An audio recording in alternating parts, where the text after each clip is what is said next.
Nope, not that one.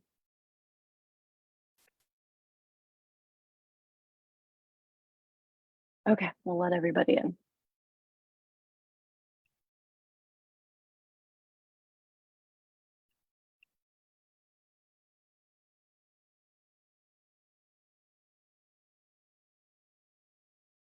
All right, welcome all. Thank you so much for joining us for the October NCPEID APE Collaborative. Welcome. Thanks so much for joining us. We have a great lineup today. I'm going to share my screen. So welcome on behalf of NCPEID. I'm Melissa Bittner, and I am the chair of the membership subcommittee. So today our lineup includes Heidi Abrosious, who is going to talk about preschool everything. Very active APE teacher in the field and a great resource. We also have Steve Eggerichs, and he is going to speak today on post-secondary transition, and he is out of Wisconsin. After both of our speakers present, we will have 10 minutes for a Q&A. Today, we likened the chat to the bookends, in that preschool and our transition post-secondary students often get forgotten, and we definitely will share in the chat the legislation that is available on the NCPEID website about the clarification letters that preschool and post-secondary transition students absolutely must receive services. So we'll be sure to share that in the chat so you can download that, save that, and use that to advocate for your students to receive APE services.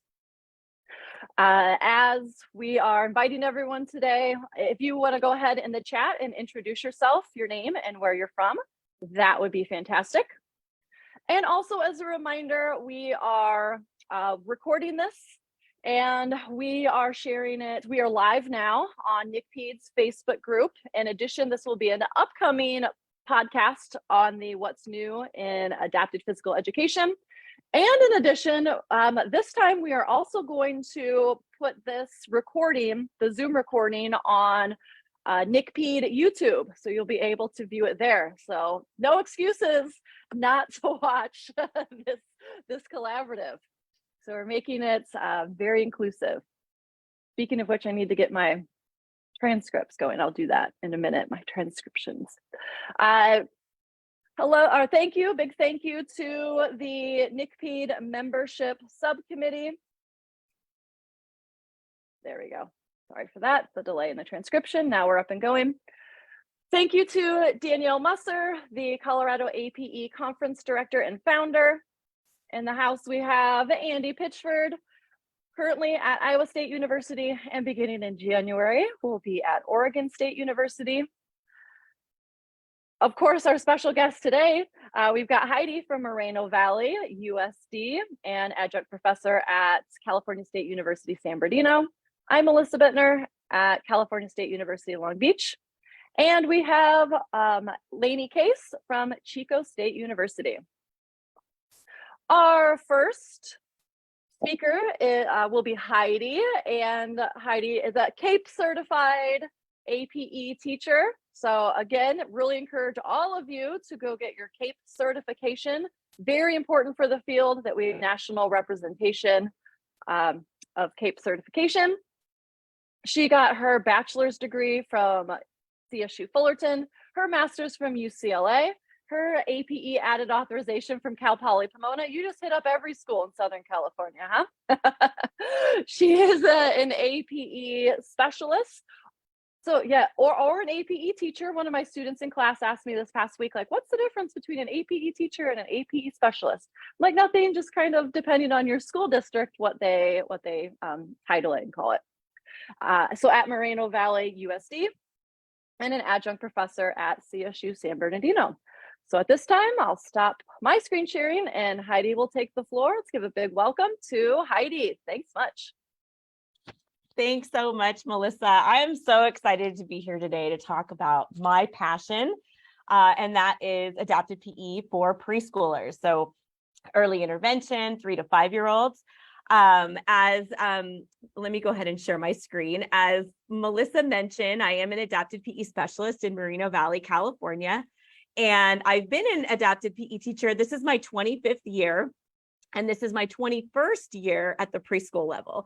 And we have one centralized preschool in our district. So all of our preschoolers attend this one school. And I know every district is a little bit different. Sometimes the preschool classes are spread out in the district.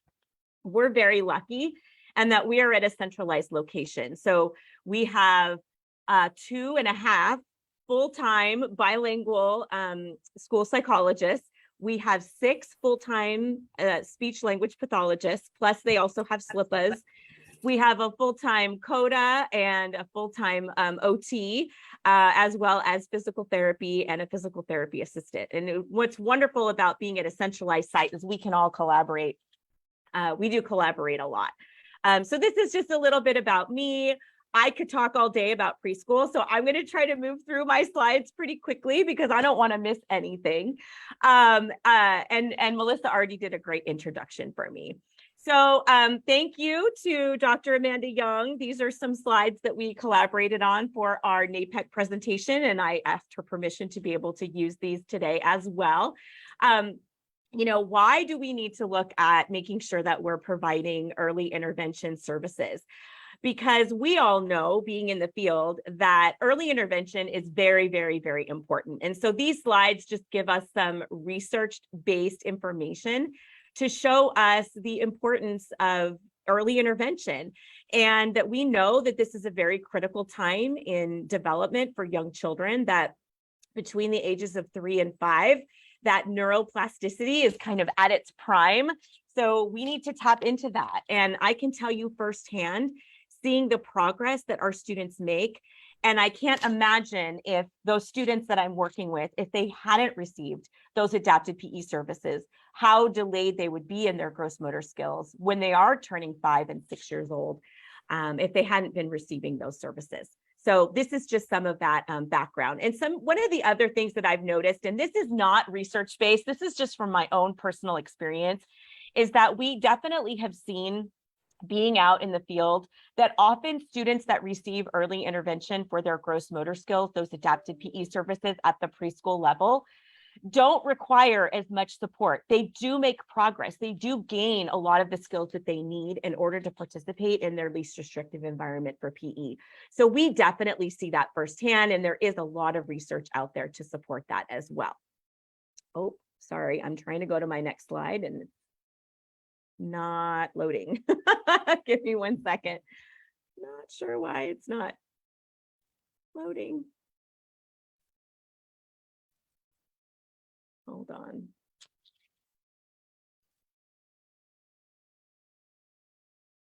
Sorry, I don't know why that slide is not loading. Okay, so I just popped out of it. Hopefully you guys can still see. So this is just a slide that, again, is something that you are all familiar with, because this is just the language from IDEA, and that it does specifically mention instruction in physical education. And we do know that IDEA is applicable to all students aged 3 through 22. So definitely something that we will be talking about today. One of the ways that we can help advocate for adapted physical education for our preschool students is to address some common misconceptions. So a lot of misconceptions that we do hear from administrators and from lots of different people in the field of special education is that adapted PE is not required because physical education isn't being provided to students of the same age. And so we do know, as Melissa already mentioned, that we do have that, thank you, Dr. Garth Tymeson, our preschool letter, our OSEP letter that does specifically address that issue. And I did include a link to that letter in this presentation. And so that letter specifically states that the service must be provided for all students between the ages of 3 and 22, regardless of if physical education is being offered at that age for general education peers.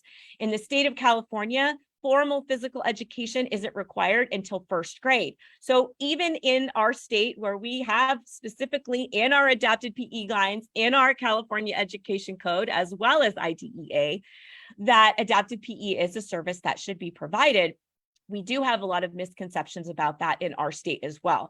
So they think that that APE referral doesn't need to take place until a student is in kindergarten or first grade. So sometimes it doesn't happen at the preschool level.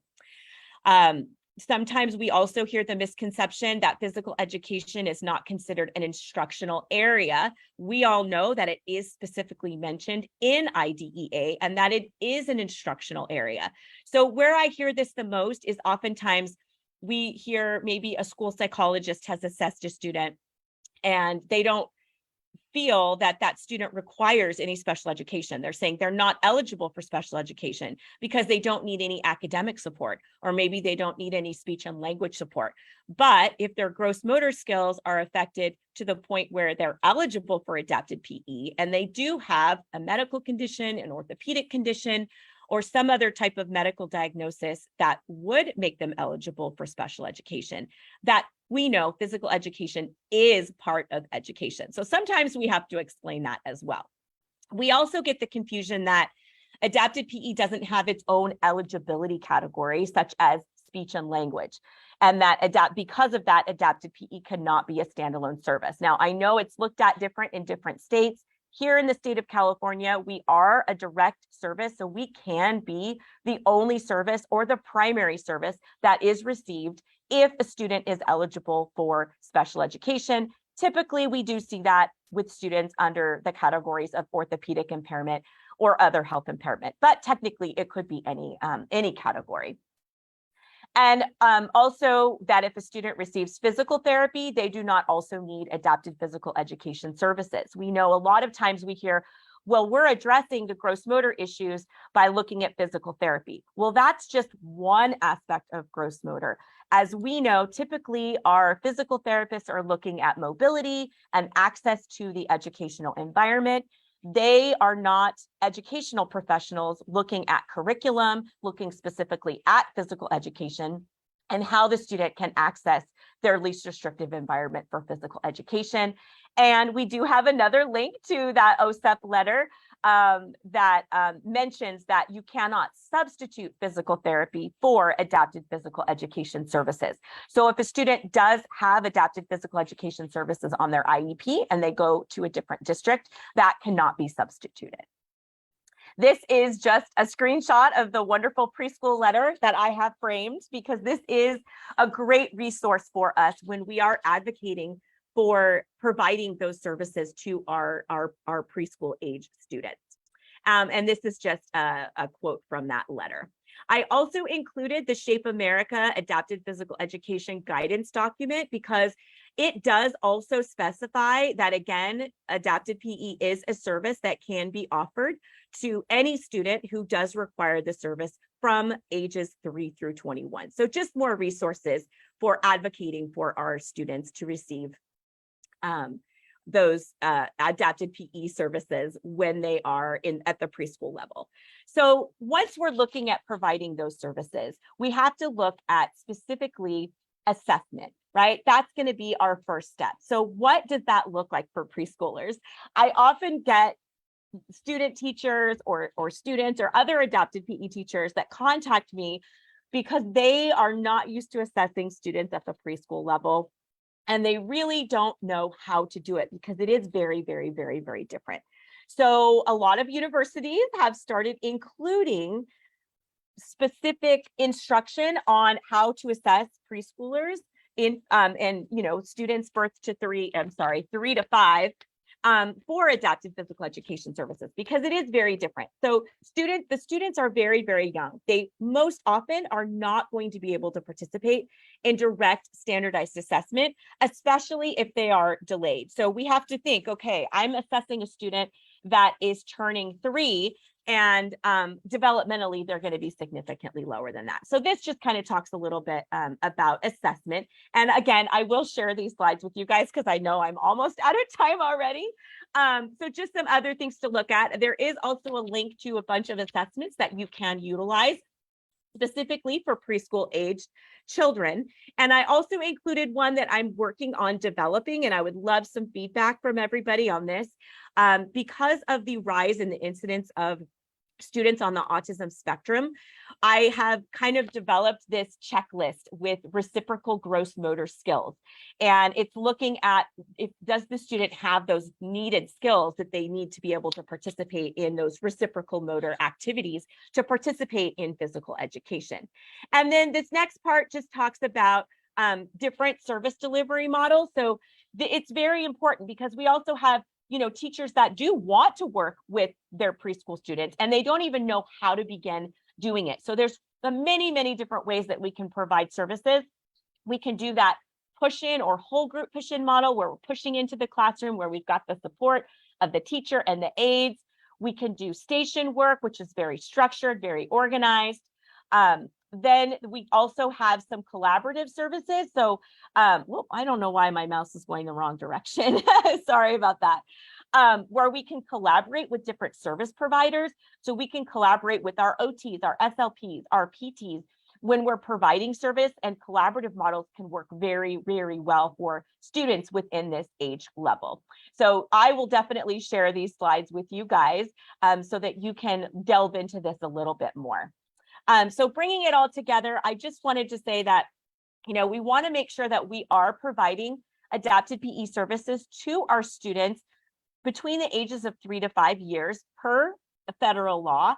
Also, APE specialists should be on their assessment teams because we need to be following the law to ensure that we're assessing every area related to the suspected disability. And oftentimes, we hear that this area is not being included on those initial assessments.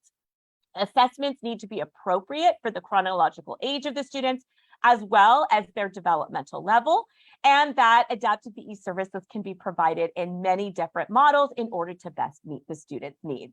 So again, I know I could talk about this all day long, so I tried to cut it short, but definitely we'll share these slides so that you guys have access to all of this in order to support everyone in providing those services for their preschoolers.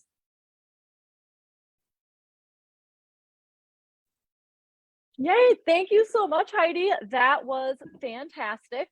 Heidi's slide and Steve's will be available on the NCPEID website after the presentation today. So we'll get those up ASAP. So I had a couple people in the chat ask. Thank you so much, Heidi. Next, we're going to do the other end of the bookends, and where our speaker is going to be Steve Eggerichs, and he received his bachelor's degree from University of Wisconsin-La Crosse, his master's from University of Wisconsin-La Crosse, and I believe you got your master's in APE. Correct, with an emphasis in adventure education and outdoor pursuits and adapted PE. And School District of Holmen, spelled correctly. Apologies for the typo on the air. Thank you. Garth Tymason, the newest resident of Holmen, Wisconsin.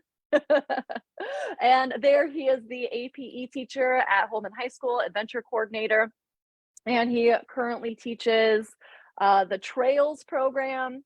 He is involved in universal adventure and outdoor pursuits and inclusion class. He does one-on-one instruction and of course the transition program. So I would love to see, or I will share screen and let Steve begin his presentation. Thank you so much for joining us today. Absolutely. Thank you for having me. I'm going to share my slides here.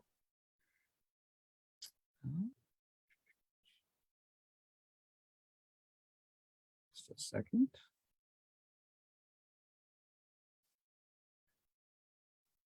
All right. So we already did the introduction. We'll go through kind of what we're going to talk about today would be kind of how we started our transition programs at Holmen High School, how those transition programs are set up, possibly some of the goals, the purposes of kind of why we're doing transition the way we're doing it in Holmen, some of those best practices that we're trying to meet, some community resources, and I do have some videos that I don't know if we'll get to, but some of the benefits for our students that some of our community members have really kind of told us about, and they're really cool to talk to. So our program kind of we started having conversations in about 2007. I actually pitched an idea for another class to our director of pupil services named Rick Johnson. And as I was pitching this idea for this universal adventure and outdoor pursuits class, he said, yeah, I'd love you to work with some of our at-risk students. And I've got this idea and I want to start this transition program. He goes, I don't really know how we're going to do it, where we're going to do it, when we're going to do it, but it's coming. So over the next few years, that started to kind of take shape, and kind of some of those questions that we had during that time period is, how are we going to base our goals compared to being in the school and in the community, kind of what our roles would be as that adapted physical education teacher, special education teacher, and like our educational assistants, how we would structure their individual learning plan or their IEP. And then big picture was we need to find a location off campus. We had to have that authentic community experience. We just wanted the students to be away from the school. We didn't want them on campus at all. And that was really integral. And then just finding community partners to work with as we did that, looking at work skills, life skills, and recreation leisure was also a big part of that. So I would say, I think it was 2010, 2011, we started our transition program for 18 to 21-year-olds. We only had 4 students enroll, and we didn't really have a spot to meet. So the Village of Holman let us use part of their village hall. And then 3 days a week, the YMCA in our community was pretty new, and they let us come and use their facilities 3 times a week for our adapted Phy-Ed. After 2 to 3 months, they actually allowed us to have a little classroom that they have at the YMCA, and that's dedicated to us during the school day, which is really great. So our students have a classroom to work out of, working on their life skills and their job skills, their independent living skills. And then we have access to all of their physical their recreation facilities or fitness facilities. So right now our Project Live started with 1 special education teacher, 1 educational assistant, myself, and then our transition coordinator was heavily involved. And then as we began to grow and we started to see a bigger need for these transition services, we ended up creating a second program in the 2016-2017 school year.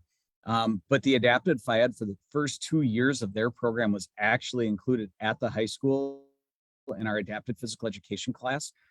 So they were still in the same facility with the same teacher that they had been all 4 years in high school. And we knew we really needed to find a different place to do that. So in 2018-19, we were able to find a local gym called Ironworks Training Center, and they allowed us to use their facility during some of their downtime when they didn't have a lot of people there. And we kind of did an exchange. We did some job skills cleaning and doing some different activities at the gym, and they allowed us to use the gym at no charge. So it was pretty cool. Right now, our program has 3 transition programs. Project Search is based out of a local hospital.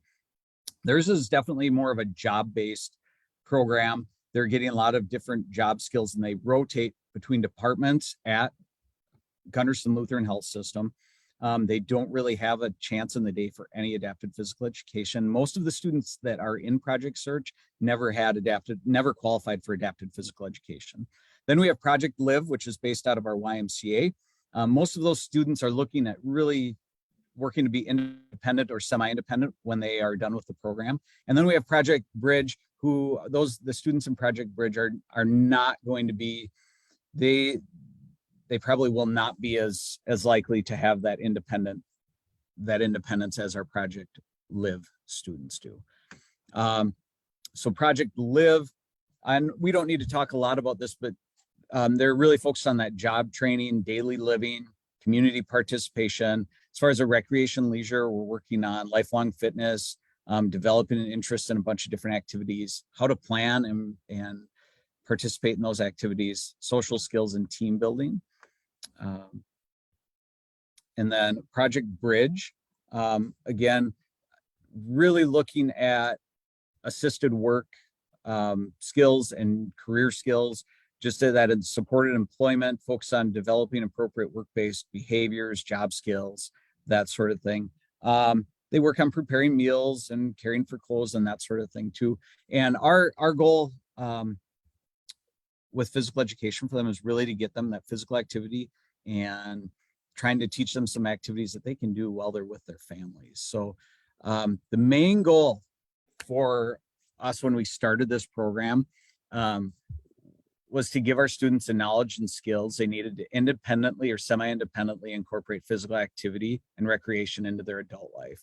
The ultimate goal being able to do these activities when they leave. We felt the activities absolutely had to be community-based.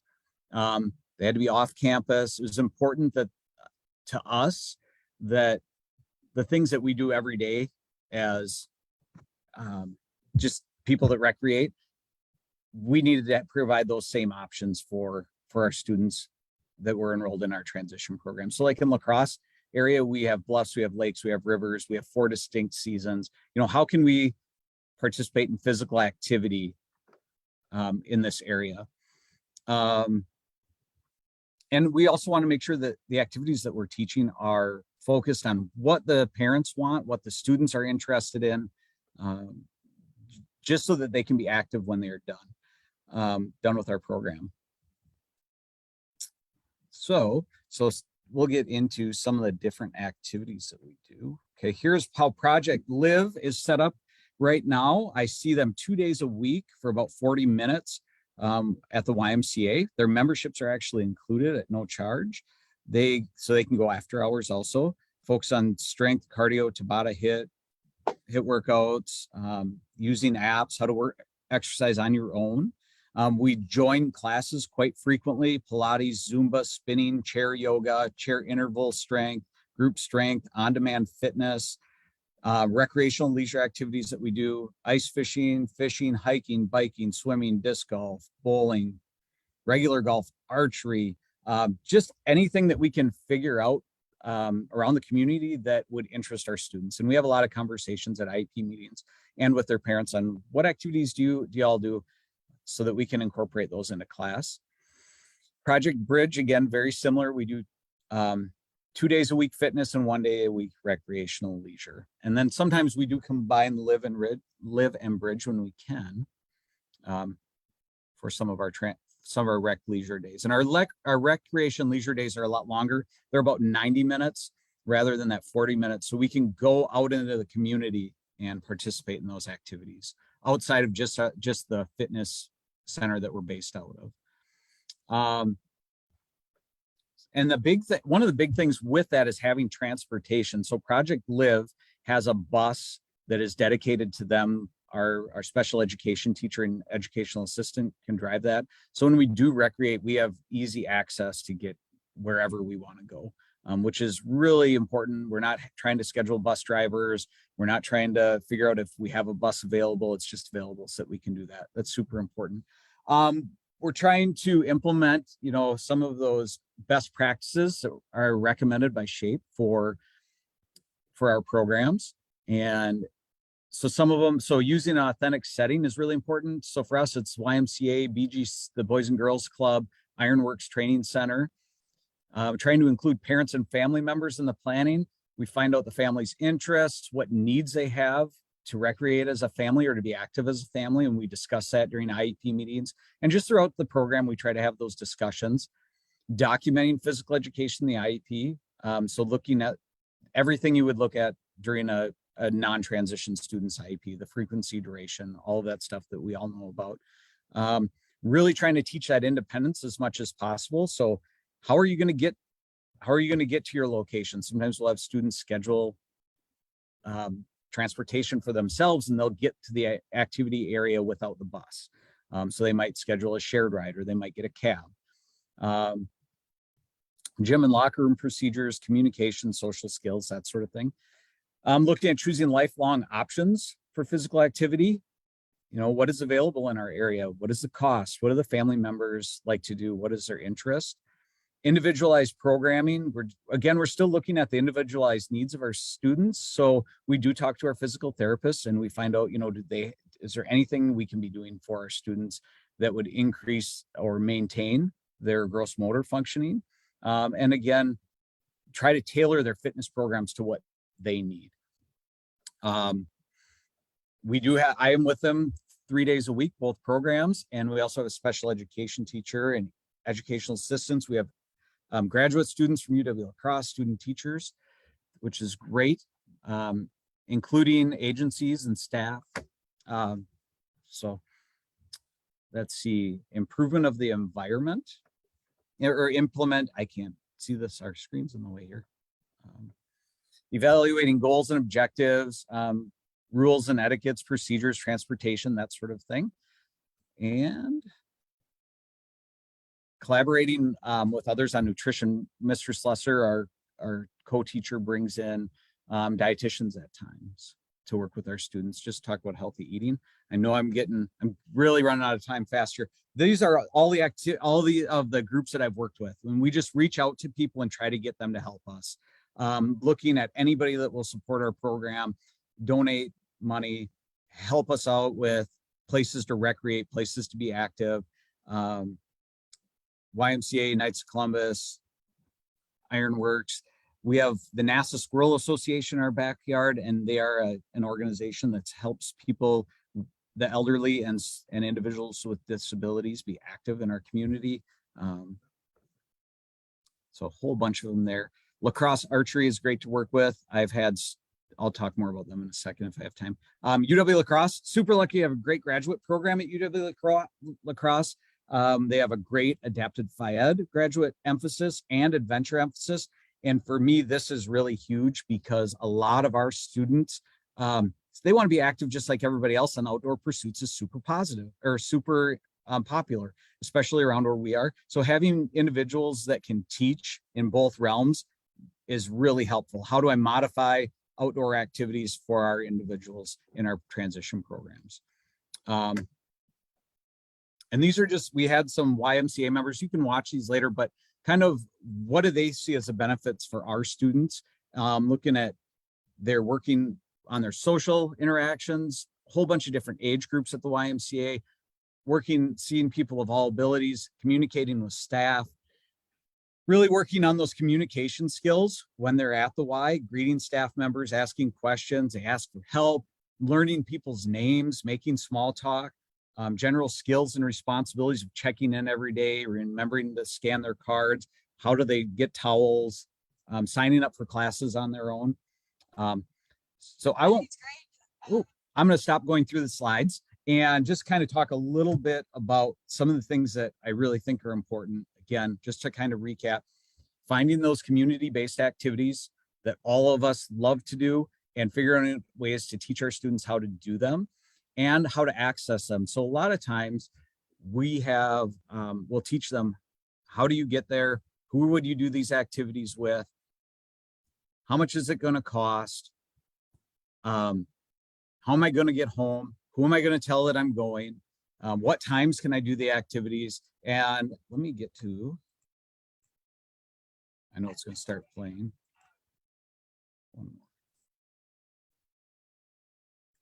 So for example, when we do some of our community activities, we're looking at checklists for them on how do we know if they're ready when they're done. So what time do I need to leave for the activity? What special equipment do I need to pack? Once the activity is over, how am I going to get home? What is the arrangement for pickup? Is there a time, or who do I call? What is a phone number of the person? And then we have a rubric that we score this on. So again, just trying to make this as independent as possible and really make it authentic for the area that you're in. I'm at about 14 or 15 minutes already. So it's okay. It's all good. Keep going. I can You're keep fine. going. So anyway, I lost my train. Just looking at whatever we can do to get these kiddos active in the community and really utilizing those community partners. Lacrosse archery, for example, if we are going to shoot archery there, I'll have a student call there and set up the appointment for us. And I'll talk them ahead. Anthony Schmitz is his name, and I'll call him and say, hey, I'm going to have a student call you at about this time today. And these are the questions they're going to ask, and we'll just have to work through that, right? Just understand to be patient, but it gives us that authentic practice of, okay, do you have an open time? How much is it going to cost? When can I come in? These are the number of people I'm going to have. This is the amount of equipment I'm going to need. And we do that with a lot of our different community partners. So I don't know. So I think that's about it. Great. Would love to thank both of our speakers. Fantastic job speaking about preschool and post-secondary transition. At this time, would love to open it up to the field for any questions. I think I see Heidi Erickson said in the chat, is there a statement that's available to share with admin about why we still see students up to 22? They often balk at APE specialists, at APE, that PE is or AP is no longer needed. And one thing I did share is in the chat, the letter of clarification.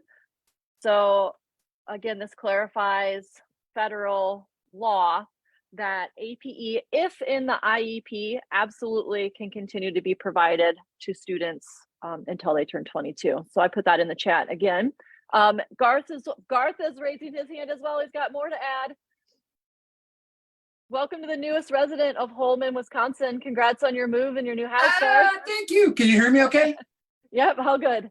Hey, very good. Hey, this is a heck of a coincidence too. For 3 days a week, I work out at the same YMCA where Steve has his kids. So I will be, and when Steve uses the terms authentic, community-based, and realistic, he is telling the truth. I'm on the spinner bike and I'll look to my right and I'll see somebody on the rowing machine, to my left, the elliptical, and behind me on the treadmill. There may be a paraprofessional there with one of the youngsters. There may not be. They're all checking their checklists and things like that. It's a fantastic program. Steve, I have a question for you. What do you recommend APE teachers do when their supervisors just say to them, we just can't do this type of program? You have to tell them you have to, and you have to give them that documentation. I'm so fortunate. I'm so blessed to be in the district I am. I haven't had to do that. I was just, here you go. This is what we're going to do. But the shape recommendations for those best practices are really important also. And just bring that up, bring that to them, show that to them, and just really advocate for this is a must. With job planning and independent living skills, we have to do this. It is a huge part of everyday life for everybody, individuals with or without disabilities, and just keep advocating and keep showing those forms. Steve, I have a question for you. I'm really blown away by the number of partnerships that you have. How are those established? Do the students have to pay anything to do the YMCA partnership? Are there any costs involved, or is that covered through like grants and donations? So really good question. Some of the community partners like the YMCA, it's a good partnership with the district, with our district, and we do not have to pay memberships for those students, and they can even use their membership on the weekends and after school. So it's a full year-long membership. A lot of times it's just us reaching out to people that we know in the community. When we needed a spot to work out for Project Bridge, I'm a wrestling coach. There was a local MMA gym, and I just approached and I said, hey, the facility isn't real busy this time. Could we use it? And maybe we could do something for you to help you. So we were able to teach job skills to our students, and they helped clean some of the facility at Ironworks, not anything real intense, but we were able to kind of work out a partnership deal. And generally, once we get our students around these community groups, they love having us there. The district does rent a facility, does rent the Boys and Girls Club. They have an area there that we do use. And then a lot of the other community groups, it's just lots of reaching out and connections with people, you know. A lot of times we'll have parents that know other people and just reaching out and helping. We do fundraise a lot. Our special education teacher, Nick Slusser, does a great job at making those connections. And it's truly a team effort. I'm just such a small portion in our transition program that we try to make connections that we can all benefit from. Hopefully that helps. Yeah, absolutely. There's a question in the chat. Emily's asking a follow-up to Heidi's question. They're in the process of working to get APE on the IEPs. Great, because that's what you need to do. That's huge, huge, huge. Also looking for documentation or information about having an AP specialist test the students during the IEP initial evaluation. Seems that only PT/OT evaluate and then PT/OT is needed, but it still does not address APE. Great. Heidi's saying email me. Heidi, you want to follow up on that further? Yeah, I think just educating our administrators and our assessment teams on the differences between PT and OT and adapted PE, and that if there are gross motor concerns, especially if they're related to physical education and recreation and recess, that they do need to be including adapted physical educators, not just the physical therapists. And I think in some states there's some miscommunication, misinformation out there that if they do include PT and OT, that they might not even understand about adapted PE and what we do. So a lot of education and showing them a lot of the resources and the documents that we have can really help in explaining the differences between all of the different service providers, which our adapted PE guidelines for our state really demonstrate the differences. Like there's a really great chart that's in there that we can share as well, that really kind of shows, yes, there is a lot of overlap in what we do, but that specifically if they're only assessing PT and OT, then they are missing out on that adapted PE piece. And also shared in the chat was you cannot substitute related service like PT or OT for APE. That's also in the chat. Barry, you had a question? Hi, Steve and Heidi, great presentations, really nice job. So Heidi, my question to you, you started touching about you touched on assessment, and you talked about how a lot of times teachers are trained, they're really good at doing standard-based assessments and with older kids. But can you talk a little bit about and get real practical about maybe play-based assessment and how it's very different from testing, an elementary school age child? And I think that's one of the real challenges that a lot of these AP teachers face. Yes. Thanks. Yeah, absolutely. It is very, very different because a lot of our students are not able to participate in standardized assessments. We all know the TGMD3 is normed for 3-year-olds, right? But if you look at a 3-year-old that's delayed, most of the time they're not going to be able to participate in that type of standardized assessment. So I do use one assessment, the developmental assessment of young children, that does allow me to actually gain a standard score just through observation and parent interview. And so that is definitely more play-based. A lot of it is observation-based. So I do use a lot of criterion assessments. I use the CARE R2. I use the Southern California Ordinal Scales of Development because it is very, very play-based. And a lot of it, these children don't know us. It's an unfamiliar environment. So when they come in, we have to give them some time to kind of acclimate. We're very blessed at our site that we do have a motor room with fun things. We have a platform swing, we have a ball pit, we have a trampoline. So we just let them play. We talk to the parents. And then of course we do try to interact with them and try to get them to participate. And if they can, then we will administer that type of assessment. But it is very, very different in that it is a lot more observation, a lot more interview to really gain, to really figure out what their present levels are, to figure out, what are their age approximations, where are they functioning, what types of skills do they have, what are their strengths, what are their weaknesses, to really, determine eligibility, need for services, goals, things like that. Sometimes we have kids come in here and they literally will not do anything for us. It does happen. So then we have to try to do multiple assessments. We will try to observe them in multiple environments to try to gain that information, and also use parent interview, which isn't the most reliable, but it's kind of what we have to do to get an idea of where they're at. But it is a very, very different type of assessment. So yes, great point, Barry, because it is very different. Other questions?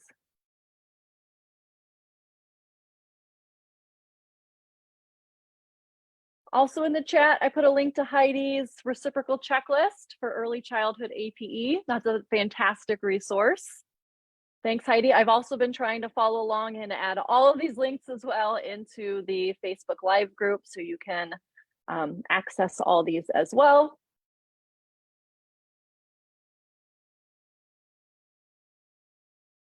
Any other questions?